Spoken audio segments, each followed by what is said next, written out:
स्वागत है आपका हमारे YouTube चैनल पे। आज हम राजस्थान के वीर योद्धा महाराणा प्रताप के बारे में बात करेंगे।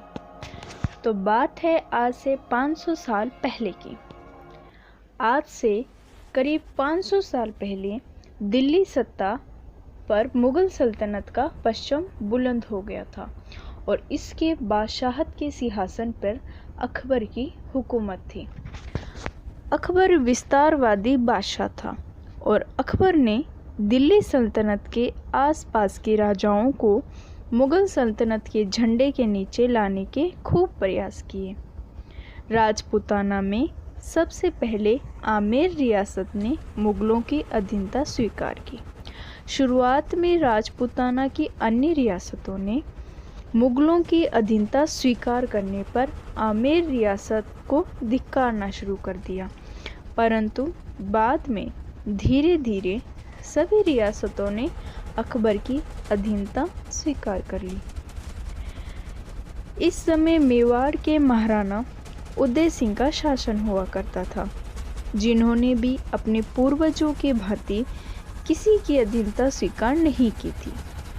अकबर ने उन्हें अधीन करने के लिए कई राजाओं को भेजा और इस प्रकार समय बीतता गया। तभी उदय सिंह के सबसे बड़ी रानी जयवंता बाई ने एक पुत्र को जन्म दिया।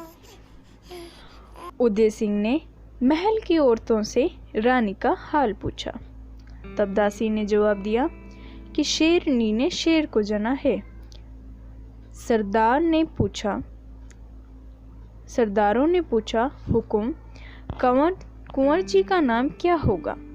तो राणा ने कहा, जिस प्रकार सूर्य अपनी चमक से धरती को रोशन करता है, उसी प्रकार मेरा पुत्र अपने शौर्य के प्रताप से मेवाड़ को रोशन करेगा, अतः इसका नाम प्रताप होगा। कुंवर प्रताप सिंह सिसोदिया। बचपन में प्रताप भीलों की बस्ती में चले जाते थे और उन्हें हथियार चलाने में बहुत आनंद आया करता था और भीलों में घुल मिल जाने के कारण वह भीलों के साथ उनकी गहरी मित्रता हो गई थी और भीलों ने उन्हें प्यार से कीका नाम दिया। कीका छोटे बच्चों को कहा जाता है। उदय सिंह की कई रानियां थी, परंतु उनकी प्रिय रानी थी रानी धीरबाई सा। उनकी बात को राणा बहुत महत्व देते थे और उनके कहने पर राणा ने इनके पुत्र जगमाल को मेवाड़ का भावी राणा घोषित कर दिया। धीरे धीरे समय के साथ साथ महाराणा उदय सिंह का स्वास्थ्य बिगड़ने लगा और 1572 को उनका स्वर्गवास हो गया। उनके अंतिम संस्कार के समय कुंवर प्रताप के साथ मेवाड़ की प्रत्येक व्यक्ति आए, परंतु कुंवर जगमाल इस समय अपने राज्य अभिषेक में लगे हुए थे। इस कारण सभी सरदारों ने देखा कि दुख की इस घड़ी में महाराणा प्रताप शामिल हुए और परंतु सभी सरदारों ने यहीं गोगुंदा की पहाड़ी पर कुंवर प्रताप का राज्याभिषेक कर दिया। जगमाल अकबर की शरण में चला गया। वह 1572 को कुंभलगढ़ की गद्दी पर प्रताप का विधिवत तरीके से राज्याभिषेक हुआ। तो महाराणा प्रताप के बारे में आपको जो याद रखने की बातें हैं वह हैं, सबसे पहले महाराणा प्रताप के जन्म के बारे में। तो महाराणा प्रताप के जन्म देखें तो जन्म होता है महाराणा प्रताप का 9 मई 1540 को। 9 मई 1540 को और तिथि याद रखनी है आपको, ज्येष्ठ शुक्ल तृतीया। अगर विक्रम संवत के अनुसार आपसे डेट पूछ ली जाए तो आपको याद रखना है 1597।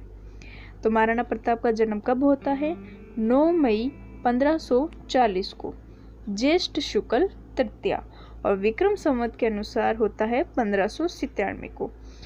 जन्म के बाद बात करते हैं इनके जन्म स्थान के बारे में। तो इनका जन्म होता है जूनी कचेरी, बादल महल, कटारगढ़, कुंभलगढ़। कुंभलगढ़ दुर्ग था कुंभलगढ़ दुर्ग के अंदर एक लघु दुर्ग बना हुआ है जिसका नाम है कटारगढ़। कटारगढ़ के अंदर ही एक महल है, बादल महल, और बादल महल के अंदर है जूनी कचेरी, जहाँ पे महाराणा प्रताप का जन्म हुआ था। इनके बाद हम बात करें इनकी माता का, तो इनकी माता का जैसे मैंने आपको बताया, इनकी माता का नाम था जयवंता बाई। जयवंता बाई जो पाली की थी अखेराज सोनगरा की पुत्री, और इनके पिता जैसा कि आप जानते हैं महाराणा उदय सिंह। महाराणा प्रताप का जो राज्याभिषेक था वह 2 बार हुआ था। सबसे पहले जब राज्याभिषेक हुआ था इनके पिता की मृत्यु पर अंतिम संस्कार वाले दिन 28 फरवरी 1572 को, और वो हुआ था गोगुंदा पे 32 वर्ष की आयु में। दूसरा जब हुआ था वो विधिवत तरीके से कुंभलगढ़ में हुआ था। तो आपको याद रखना है महाराणा प्रताप का जो राज्याभिषेक है 28 फरवरी 1572 को हुआ था, और ये हुआ था गोगुंदा में। जब इनका राज्याभिषेक हुआ तब इनकी आयु थी 32 वर्ष की। और एक क्वेश्चन जो बहुत ही जरूरी पूछा जाता है वह है तलवार बंधाई के बारे में, कि जब महाराणा प्रताप का राज्याभिषेक हुआ था तब उनका तलवार बंधाई किसने की थी। तो तलवार बंधाई आपको याद रखनी है कृष्णदास चुंडावत ने। जब महाराणा प्रताप का राज्याभिषेक हुआ तब तलवार बंधाई का कार्य किया था कृष्णदास चुंडावत ने। बात करें इनके शासनकाल के बारे में कि महाराणा प्रताप का जो शासनकाल है वो कितने वर्ष रहा, तो वो रहा 25 वर्ष। फिर बात करें इनकी पत्नी के बारे में। महाराणा प्रताप की 2 पत्नियां थी। पहली थी अजबदेव पंवार जो राम सिंह पंवार की पुत्री थी, जो ग्वालियर के थे। दूसरी थी चीहरबाई। तो पहली आपको याद रखनी है अजबदेव पंवार, दूसरी है चीहरबाई। अजबदेव पंवार राम सिंह पंवार की पुत्री है जो ग्वालियर के थे, और अजबदेव पंवार के द्वारा ही इन्हें संतान उत्पन्न होती है जिनका नाम है अमर सिंह, जो अगले शासक बनते हैं। तो अभी तक हमने क्या पढ़ा महाराणा प्रताप के जन्म के बारे में। महाराणा प्रताप का जन्म होता है 9 मई 1540 को, ज्येष्ठ शुक्ल तृतीया को। विक्रम संवत के अनुसार आपसे पूछा जाए तो आपको याद रखना है 1597 ईस्वी। इसके बाद हमने बात की इनके जन्म स्थान के बारे में। तो जन्म स्थान इनका होता है कुंभलगढ़ दुर्ग में। कुंभलगढ़ के अंदर कटारगढ़, कटारगढ़ के अंदर बादल महल, बादल महल के अंदर जूनी कचेरी। फिर हमने बात की इनकी माता के बारे में। तो इनकी माता का नाम है जयवंता बाई जो पाली के अखेराज सोनगरा की पुत्री थी। इनके पिता उदय सिंह, और इनका राज्याभिषेक होता है 28 फरवरी 1572 को। 28 फरवरी 1572 को ही उदय सिंह की मृत्यु होती है, और इनका जो राज्याभिषेक है वो गोगुंदा की पहाड़ी पे होता है। जब इनका राज्याभिषेक होता है तब इनकी आयु होती है 32 वर्ष। और इम्पोर्टेंट है कि जब इनका राज्याभिषेक हुआ, जब तलवार बंधाई का कार्य किसने किया, तो आपको याद रखना है कृष्णदास चुंडावत। फिर बात करें इनके शासनकाल के बारे में तो 25 वर्ष चला। इनकी पत्नी अजबदेव और चीहरबाई, और अजबदेव पंवार से इनकी संतान होती है अमर सिंह। फिर बात करते हैं हम महाराणा प्रताप के उपनामों के बारे में। जैसा कि मैंने आपको बताया महाराणा प्रताप को जो भील थे वो महाराणा प्रताप के दोस्त हुआ करते थे, और उनकी बस्तियों में वह रहते थे, जिस कारण भीलों ने उन्हें एक नाम दिया था कीका। और जो कीका होता था वो भीलों में जो छोटा बालक होता है जो दिल में बसा हुआ होता है उसको कीका कहा जाता है। तो महाराणा प्रताप को जो कीका नाम है वह कीका नाम भीलों ने दिया था। कीका के बाद इनका नाम है नेक्स्ट मेवाड़ केसरी। मेवाड़ केसरी, कीका, मेवाड़ केसरी, हल्दी घाटी का शेर, जैसे कि आप जानते हैं हल्दी घाटी का युद्ध हुआ था। और पाथल, पाथल है जो कन्हैयालाल सेठिया है उनकी एक रचना है पीथल और पाथल। तो जहाँ पाथल को बताया गया है महाराणा प्रताप, तो कन्हैयालाल सेठिया ने इन्हें पाथल नाम दिया था। इसके बाद बात करें इनके दरबारी इतिहासकारों के बारे में तो इनके इतिहासकार थे हेमरतन सूरी, माला साधु, चक्रपाणी मिश्र। पहले इनके उपनाम याद रखने हैं। कीका, कीका नाम इनको भीलों ने दिया था। मेवाड़ केसरी, हल्दी घाटी का शेर और पाथल। पाथल कन्हैयालाल सेठिया की जो रचना थी पीथल और पाथल, तो पाथल जो उन्होंने महाराणा प्रताप को इंगित किया था। सेकंड बात करते हैं इनके दरबारी इतिहासकार के बारे में। तो इनके दरबारी इतिहासकार हैं, पहले हैं हेमरतन सूरी, माला साधु और चक्रपाणि मिश्र। अब जैसा कि आपको पता है, अकबर विस्तारवादी सम्राट था और वह धीरे धीरे पूरे राजपूताना के राजाओं को अपने अधीन कर रहा था। उसी टाइम जो महाराणा प्रताप थे वह बिल्कुल भी उसके अधीन नहीं आ रहे थे, तो वो उन्हें अपने अधीन करने के लिए वह लड़ना नहीं चाहता था सबसे पहले, इसलिए वह उनको अपने अधीन करने के लिए दूत मंडल भेजता है। महाराणा प्रताप को अपनी तरफ अधीन करने के लिए अकबर दूत मंडल भेजता है या शिष्ट मंडल भेजता है, जो निम्न प्रकार के हैं जो आपको याद रखने हैं। अकबर द्वारा दूत मंडल जो भेजा जाता है, सबसे पहले वे भेजते हैं जलाल खां को। जलाल खां जो हैं वह बोलने में बहुत ही अच्छे होते हैं, जो किसी को भी अपनी बात मनवा लेते हैं। तो सबसे पहले नवंबर 1572 को अकबर जलाल खां को अकबर महाराणा प्रताप के पास भेजता है। जलाल खां से बात नहीं बनती, दूसरे दूत मंडल के अनुसार वह मान सिंह को भेजता है। मान सिंह आमेर के शासक हैं और अकबर के 9 रत्नों में से भी एक हैं। तो सेकंड आते हैं मान सिंह जून 1573 को, पहले आते हैं जलाल खां नवंबर 1572 को, सेकंड मान सिंह जून 1573 को। मान सिंह के कहा जाता है कि डूंगरपुर अभियान पे गए थे मान सिंह कछवाहा। डूंगरपुर अभियान से लौटते समय ये महाराणा प्रताप से मिलते हैं और दोनों की भेंट उदय सागर झील की पाल पर होती है, जहां ऐसा कहा जाता है कि जहां मान सिंह के लिए राजकीय भोज का आयोजन किया गया। और ये सारा का जो वर्णन है वो रणछोड़ भट्ट अपनी पुस्तक अमर काव्य वंशावली में करते हैं। और सदाशिव के द्वारा एक रचना है राज रत्नाकर, उसमें भी ये कहते हैं कि उदय सागर झील की पर इनकी मुलाकात होती है और ऐसा कहा जाता है कि मान सिंह को उचित सम्मान नहीं मिलता, जिससे वह गुस्सा हो जाते हैं और फिर चले जाते हैं। थर्ड भेजा गया था भगवान दास को, जो मान सिंह के पिता थे, और चौथे थे टोडरमल दिसंबर 1573 में। चारों जब दूत मंडल आके चले जाते हैं, फिर भी महाराणा प्रताप झुकते नहीं हैं। जब चारों दूत मंडल के आने के बावजूद भी महाराणा प्रताप जब अकबर की अधीनता स्वीकार नहीं करते हैं, तो स्वाभाविक सी बात है कि युद्ध होना स्वाभाविक था। तब युद्ध होता है हल्दी घाटी का युद्ध, जिसकी हमें इतिहास में 2 डेट मिलती है, एक तो 18 जून और एक 21 जून। तो जो 18 जून है वो माध्यमिक शिक्षा बोर्ड के अनुसार है 18 जून। तो आपको याद रखना है हल्दी घाटी का युद्ध है 18 या 21 जून 1576 को। 18 जून माध्यमिक शिक्षा बोर्ड के अनुसार 18 जून है और जो 21 जून है वह गोपीनाथ शर्मा के अनुसार 21 जून है। तो आपको माध्यमिक शिक्षा बोर्ड वाली याद रखनी है कि 18 जून 1576 को हल्दी घाटी का युद्ध होता है।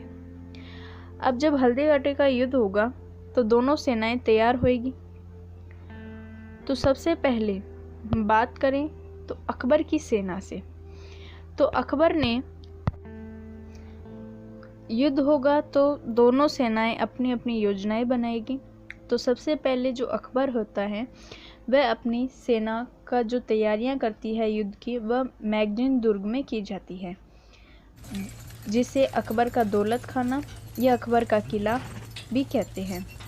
और ये जो अकबर का दौलत खाना या अकबर का किला है अजमेर में मैगजीन दुर्ग, वह राजस्थान का एकमात्र मुस्लिम पद्धति से बना हुआ दुर्ग है।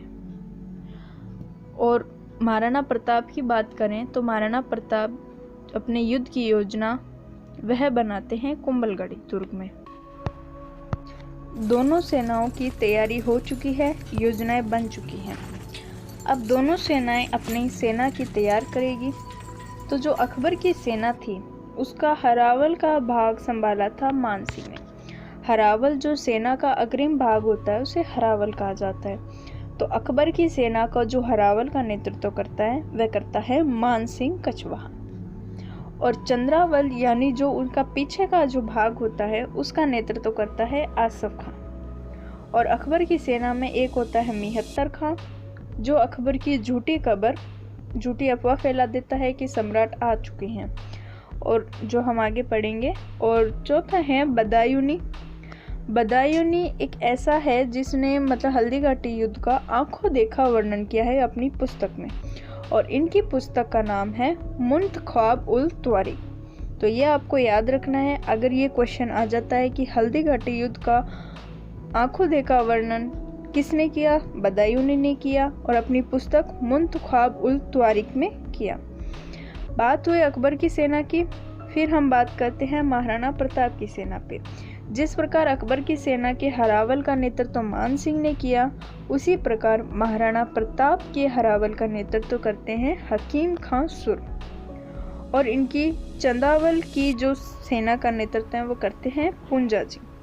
और जो पूंजा जी हैं वो भील सेनापति हैं। जैसा कि मैंने आपको बताया, महाराणा प्रताप के जो भील थे वो भी दोस्त हुआ करते थे, और भीलों ने इन्हें कीका नाम दिया था, इसलिए पूंजा जी थे वो चंद्रावल भाग का नेतृत्व करते हैं, और हरावल का नेतृत्व करते हैं हकीम खां सुर।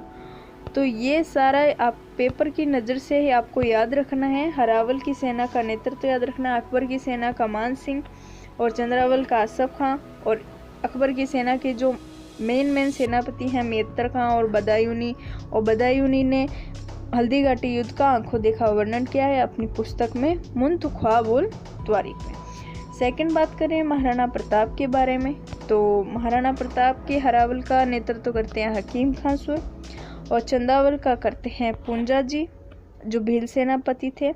इसके अलावा महाराणा प्रताप के साथ थे अखेराज सोनगरा, कृष्णदास, राम सिंह, झाला बीदा।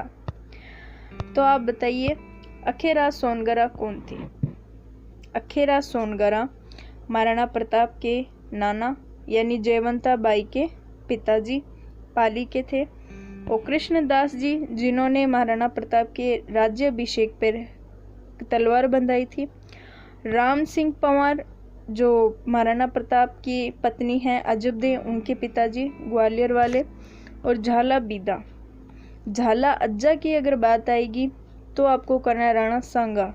झाला अज्जा राणा सांगा के साथ थे युद्ध में, खानवा के युद्ध में, और जो झाला बीदा हैं वह महाराणा प्रताप के साथ हैं।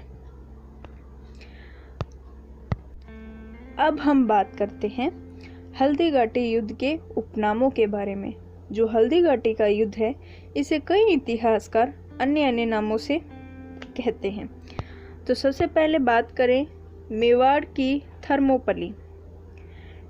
मेवाड़ की थर्मोपली हल्दी घाटी युद्ध को किसने कहा? तो ये कहा था कर्नल जेम्स टोड ने। याद रखना है आपको, मेवाड़ की थर्मोपली, कर्नल जेम्स टोड। सेकंड बात करते हैं खमनोर का युद्ध। हल्दी घाटी युद्ध को खमनोर का युद्ध किसने कहा? तो आपको आता होना चाहिए कि अबुल फजल ने कहा।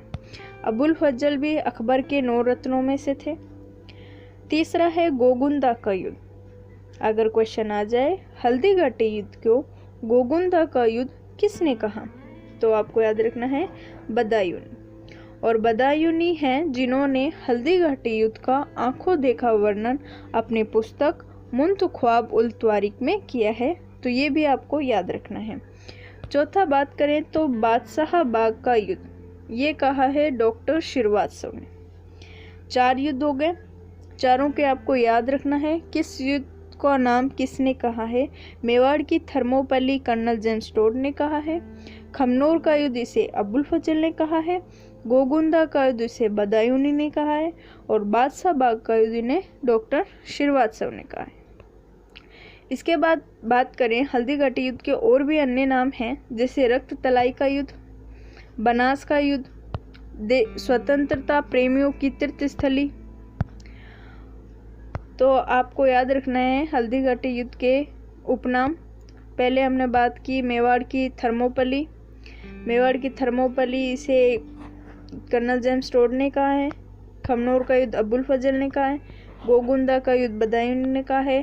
और बादशाह बाग का युद्ध डॉक्टर श्रीवास्तव। इसके अलावा रक्त तलाई का युद्ध, बनास युद्ध, क्योंकि ये बनास नदी के किनारे हुआ था, और स्वतंत्रता प्रेमियों की तीर्थस्थली भी इसे कहा जाता है।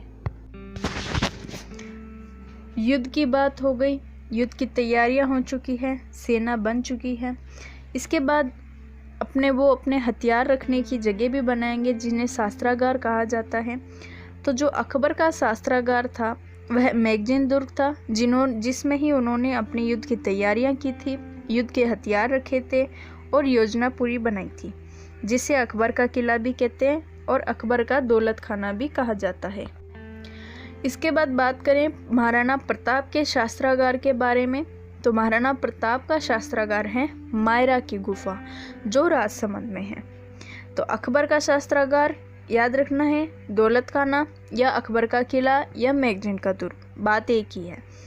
महाराणा प्रताप का शास्त्रागार के बारे में बात करें तो महाराणा प्रताप का शास्त्रागार है मायरा की गुफा, राजसमंद। अकबर का है अकबर का किला या मैगजीन दुर्ग, महाराणा प्रताप का है मायरा की गुफा, जो अभी फिलहाल राजसमंद में। इसके अलावा बात करें महाराणा प्रताप के हाथियों के बारे में, तो महाराणा प्रताप का एक प्रिय हाथी था जिसका नाम था राम प्रसाद, और वही राम प्रसाद है जिसको मान सिंह ने अगवा कर अकबर को सौंप दिया था, और अकबर ने इसका नाम चेंज करके राम प्रसाद से पीर प्रसाद कर दिया था। इसके अलावा महाराणा प्रताप के हाथियों में थे लूणा, चक्रवाप और खांडेराव। राम प्रसाद, लूणा, चक्रवाप और खांडेराव, ये रही महाराणा प्रताप के हाथियों के बाद। और महाराणा प्रताप के प्रिय घोड़े का नाम तो आपको पता ही होगा, चेतक। और अकबर के हाथी की बात करें तो पहला हाथी है मर्दाना। मर्दाना ये मान सिंह का हाथी था, जिसमें मान सिंह बैठा हुआ युद्ध कर रहा था। और हवाई जो अकबर का हाथी था, और इसके अलावा गजमुक्ता, रणमदार, ये सब थे अकबर के हाथी। तो मर्दाना किसका हाथी है? मान सिंह का।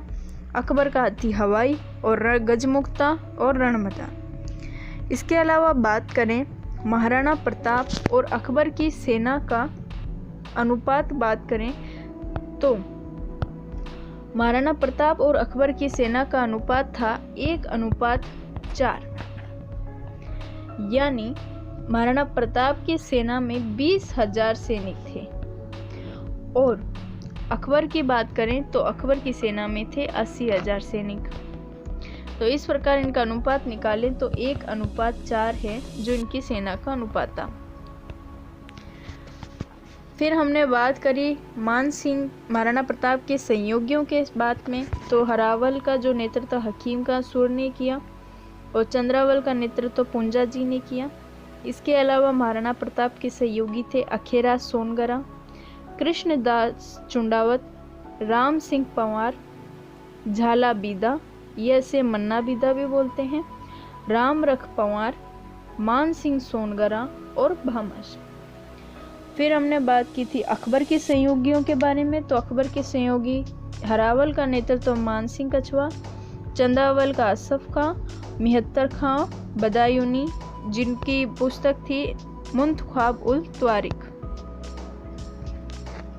बात करें हल्दी घाटी के बारे में, तो जो हल्दी घाटी है वह खमनोर राजसमंद में है। तो खमनोर और गोगुंदा उदयपुर में है। खमनोर और गोगुंदा के मध्य की जो पहाड़ियाँ थी वहाँ बनास नदी बहती है। तो खमनोर और गोगुंदा के पहाड़ियों के मध्य में ये युद्ध होता है। उसी घाटी का नाम है हल्दी घाटी, क्योंकि वहाँ की जो ज़मीन है हल्दी की तरफ पीली है और वहाँ से बनास नदी बहती है, इसलिए इसे बनास का युद्ध भी कहते हैं। तो शुरुआत होती है हल्दी घाटी युद्ध के बारे में।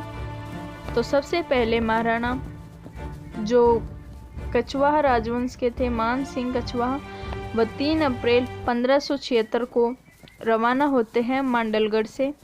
मांडलगढ़ के बाद वो जाते हैं मौलीलाल में। तो मान सिंह सबसे पहले 3 अप्रैल 1576 को युद्ध के लिए चलते हैं और सबसे पहले मांडलगढ़ जाते हैं।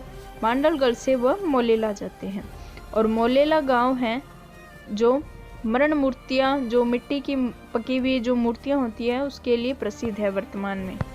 उसी प्रकार महाराणा प्रताप अपना नेतृत्व पहले कुंभलगढ़ से रवाना होकर गोगुंदा जाते हैं और गोगुंदा से लोहसिंह गांव में अपना पहला पड़ाव पूरा करते हैं। हल्दी घाटी का जो युद्ध था 18 जून को शुरू हुआ और प्रताप की सेना ऊंचाई पे थी, क्योंकि जो महाराणा प्रताप थे उनकी जो सेना थी वह पहाड़ियों पे युद्ध करने की उन्हें अच्छी सी तकनीकी आती थी, परंतु जो अकबर की सेना थी उन्हें इतनी पहाड़ियों में युद्ध करने का ज्ञान नहीं था। बस इससे कारण सबसे पहले जो युद्ध होता है पहाड़ियों पे होता है और प्रताप की सेना ऊंचाई पे होती है। इसलिए हकीम खां सुर जो महाराणा प्रताप की हरावल सेना का नेतृत्व करते हैं वो पहला प्रहार करते हैं और पहला प्रहार ही इतना घातक करते हैं कि थोड़ी देर में मुगल सेना भाग खड़ी होती है और प्रताप ने पहला पड़ाव इस प्रकार जीत लिया। हकीम खां सुर के इतने भयंकर प्रहार के कारण जब पूरी मुगल सेना भाग खड़ी होती है तब अकबर की सेनापति मिहत्तर खां झूठी अफवाह फैलाते हैं कि बादशाह सलामत मैदान में आ गए हैं ताकि उनकी सेना भागे नहीं, और भागती हुई सेना रक्त तलाई मैदान में एकत्रित हो जाती है। और जो युद्ध होता है रक्त तलाई के मैदान में, जहां पहले पहाड़ी पे युद्ध हो रहा था जिस कारण मुगल सेना भाग जाती है और जाके वो रक्त तलाई मैदान में एकत्रित हो जाती है और प्रताप भी रक्त तलाई मैदान में सेना के साथ आ पहुंचते हैं। दोनों सेनाओं के मध्य भीषण संघर्ष होता है और प्रताप की नज़र हाथी पर बैठे मान सिंह पर पहुंचती है और प्रताप का इशारा पाकर जो चेतक होता है वह मुगल सेना को चीरता हुआ मान सिंह के हाथी के मस्तक पर दोनों पैर टिकाकर भाले से मान सिंह पे प्रहार करते हैं, परंतु जो मान सिंह बच जाता है। हाथी की सूंड में लगे खंजर के कारण जो चेतक की टांग होती है वह क्षतिग्रस्त हो जाती है। और ये दृश्य जब झाला बीदा देखते हैं तो महाराणा प्रताप के पास जाते हैं और उनका राज मुकुट स्वयं धारण कर वीर गति को प्राप्त होते हैं। तो आपको एक ये बात भी याद रखनी है, अगर क्वेश्चन आ जाए कि हल्दी घाटी के युद्ध में महाराणा प्रताप का जो राज मुकुट कौन धारण करता है, तो आपको याद रखना है झाला बीदा। झाला बीदा महाराणा प्रताप के राज मुकुट को धारण करते हैं। महाराणा प्रताप जब वहां से निकलते हैं, वहां से जाते समय बलीचा नामक गांव के पास पहुंचते ही है कि चेतक की मृत्यु हो जाती है और चेतक की मृत्यु बलीचा नामक गांव में हो जाती है और इसी कारण चेतक की छतरी भी बलीचा नामक स्थान पे बनी हुई है। और जो प्रताप के घायल सैनिक होते हैं उनका उपचार कोलियारी नामक गांव में किया जाता है। तो आपको ये दो याद रखनी है, कोलियारी गांव में सैनिकों का उपचार हुआ था, घायल सैनिकों का, और जो महाराणा प्रताप के प्रिय घोड़े थे चेतक, उनकी छतरी है बलीचा नामक गांव में। अगर आपसे पूछा जाए कि छापामार युद्ध पद्धति का प्रयोग सबसे पहले किसने किया युद्ध में, तो महाराणा प्रताप ने किया। कोलियारी गांव में सैनिकों का उपचार होता है, चेतक की छतरी बलीचा नामक गांव में है और छापामार युद्ध पद्धति का प्रयोग किया जाता है। हल्दी घाटी का युद्ध होता है जो निर्णायक रहता है, जिसके बाद अकबर उदयपुर पे अधिकार कर लेता है और उदयपुर पे अधिकार करने के बाद उदयपुर का नाम चेंज करके मोहम्मदाबाद कर देता है और मोहम्मदाबाद में मुजाहिद बेग को वहाँ का प्रशासक बना देता है। समय बीतता जाता है और महाराणा प्रताप की नई राजधानी बनती है कुंभलगढ़। तब जाके होता है कुंभलगढ़ का युद्ध। कुंभलगढ़ का युद्ध होता है 3 अप्रैल 1578 को, जो शाहबाज आक्रमण करता है। आपको याद रखना है, पहले उदयपुर का नाम अकबर चेंज करके मोहम्मदाबाद कर देता है और वहाँ का प्रशासक मुजाहिद बेग को बना देता है। कुंभलगढ़ का युद्ध होता है 3 अप्रैल 1578 को। जो वहाँ आक्रमणकारी है वो होता है शाहबाज खां। जब शाहबाज खां कुंभलगढ़ पे आक्रमण करता है तो प्रताप की ओर से भाण सोनगरा युद्ध करते हुए वीर गति को प्राप्त हो जाते हैं और महाराणा प्रताप छाछन की पहाड़ियों में जाकर शरण लेते हैं। और इस युद्ध के बाद प्रताप की सहायता करते हैं भामाशाह और उनके भाई ताराचंद। भामाशाह और जो ताराचंद है वह महाराणा प्रताप को 20,000 स्वर्ण मुद्राएं देकर उनकी सहायता करते हैं। फिर महाराणा प्रताप राम महासहनी को बदलकर भामाशाह को अपना प्रधानमंत्री नियुक्त कर देते हैं। कुंभलगढ़ युद्ध के बाद होता है दिवेर का युद्ध 1582 ईस्वी को। दिवेर की मुगल चौकी के अधिकारी सेरीमा सुल्तान खां को महाराणा प्रताप पराजित करते हैं और इस दिवेर पे महाराणा प्रताप का अधिकार हो जाता है। और इसी युद्ध से महाराणा प्रताप की विजयों का क्रम प्रारंभ हो जाता है। कर्नल जेम्स टोड दिवेर के युद्ध को मेवाड़ का मैराथन कहते हैं और हल्दी घाटी युद्ध को कर्नल जेम्स टोड ने मेवाड़ की थर्मोपली कहा है और मेवाड़ का मैराथन दिवेर के युद्ध को कहा है। तो इसमें आपको कंफ्यूज नहीं होना और अच्छे से याद रखना है कि जेम्स टोड ने मेवाड़ का मैराथन दिवेर के युद्ध को कहा है और थर्मोपली हल्दी घाटी के युद्ध को कहा है। और इसी के बाद महाराणा प्रताप लूणा चावंडिया को हरा देते हैं और चावंड को अपनी राजधानी बनाते हैं। चावंड ही इनकी आपातकालीन राजधानी भी रही है। वैसे कुंभलगढ़ भी इनकी आपातकालीन राजधानी है। इसके बाद में अकबर के इतने सारे प्रहार करने पे, इतने सारे युद्ध करने के बावजूद भी महाराणा प्रताप बिल्कुल भी उसकी अधीनता स्वीकार नहीं करते हैं। तब 1584 दिसंबर 1584 को अकबर अंतिम अभियान के रूप में भेजता है जगन्नाथ कछवाहा को।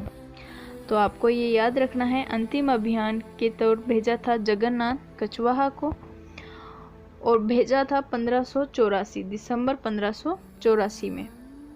और जगन्नाथ कछवाहा की 1585 में मांडलगढ़ में ही मृत्यु हो जाती है और यहीं पे इनकी 32 खंभों की छतरी बनी हुई है। तो आपको याद रखना है, दिसंबर 1584 में अकबर जगन्नाथ कछवाहा को मेवाड़ अभियान पर भेजते हैं, जो इनका अंतिम अभियान भी होता है। और 1585 में मांडल नामक स्थान पर इनकी मृत्यु हो जाती है और यहीं पे इनकी 32 खंभों की छतरी बनी हुई है। 1585 से 1597 के बीच 12 वर्षों तक अकबर ने मेवाड़ पर सैन्य अभियान नहीं भेजा और वह उत्तर पश्चिम सैन्य अभियानों में व्यस्त रहा। और इन्हीं वर्षों में प्रताप ने चित्तौड़ और मांडलगढ़ को छोड़कर संपूर्ण मेवाड़ पे पुनः अधिकार कर लिया। 19 जनवरी 1597 को चावंड में ही महाराणा प्रताप की मृत्यु हो जाती है। तो आपको याद रखना है इनकी मृत्यु कब होती है। 19 जनवरी 1597 को चावंड में इनकी मृत्यु हो जाती है और इनका जन्म 9 मई 1540 में होता है। तो आपको याद रखना है महाराणा प्रताप की मृत्यु 19 जनवरी 1597। और एक ये भी याद रखिए कि जो विक्रम संवत में इनका जो जन्म हमने याद रखा था वो भी 1597 था। 1597 विक्रम संवत के अनुसार इनका जन्म होता है और अगर वैसे देखें तो 19 जनवरी 1597 को ही इनकी मृत्यु होती है। इसके अलावा बात करें महाराणा प्रताप के छतरी के बारे में, तो चावंड के पास ही बांडोली में एक केजड़ बांध है। उस केजड़ बांध की पाल पे महाराणा प्रताप की 8 खंभों की छतरी बनी हुई है, जो फिलहाल अभी नहीं है, डूब चुकी है। और दुर्सा आढ़ा की एक महाराणा प्रताप पे मृत्यु के बाद उन्होंने लिखा है कि तेरी मृत्यु पर अकबर ने निश्वास सांस छोड़ी और दांतों तले अंगुली दबा ली और अकबर की आंखों से आंसू आए और अकबर ने महाराणा प्रताप के लिए कहा कि हे गुहिलोत राणा प्रताप, तेरी ही विजय हुई। इसी के साथ महाराणा प्रताप इतना ही रहा।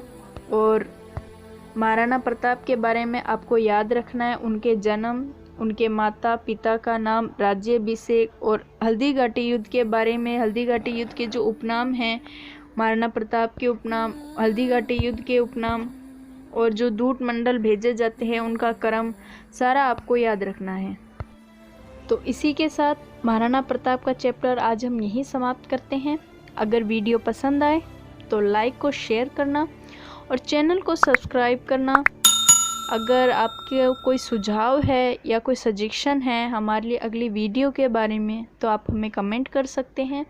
और अगर इस नोट की अगर आपको PDF चाहिए तो हमारे टेलीग्राम चैनल को ज्वाइन करिए और टेलीग्राम चैनल का लिंक है जो डिस्क्रिप्शन बॉक्स में दे रखा है। Thank you.